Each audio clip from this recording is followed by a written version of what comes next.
3 European politicians.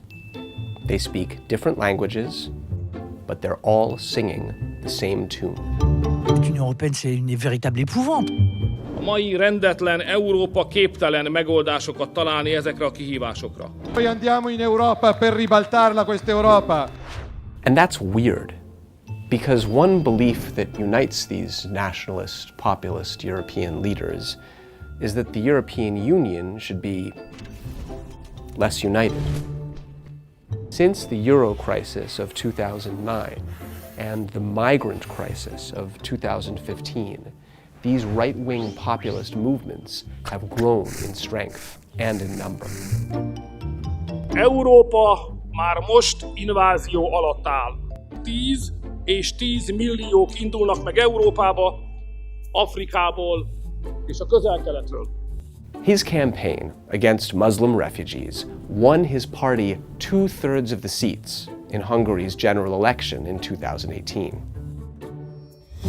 Poland's ruling Law and Justice Party doesn't sound all that different. Co się dzieje we Francji? Nieustanna awantura, też wprowadzany szariat. Law and Justice won an outright majority in 2015. Every European country has its own version. Tomio Okamura is a Czech nationalist politician born in Japan who wants a zero-tolerance policy on immigration. Nemůžeme si dovolit zaplavit naše země migranty z nepřátelských a nekompatibilních kultur. It's not clear what this means, but it plays into European fears of what they call an invasion. In other words, immigration. I would stop immigration of non-Western immigrants immediately. They all accuse Brussels of behaving like a dictatorship. Jsme pod totálním diktátem Bruselu a v podstatě jsme ztratili jakoukoliv samostatnost. Těch je celá řada.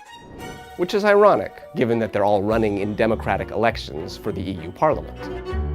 They often speak of a supposed plot by mainstream leaders like Angela Merkel to replace Europeans with lower-paid migrants. Sono convinto che l'immigrazione sia un progetto studiato e finanziato per sostituire etnicamente i popoli europei con nuovi schiavi da pagare a 3 euro all'ora per il loro lavoro. And they tend not to like feminism or gay rights. They may say some provocative or even hateful things, but their language and ideas are consistent all across Europe, and they are clearly effective. Pollsters predict that these Eurosceptic parties will see a significant rise in votes in the European election.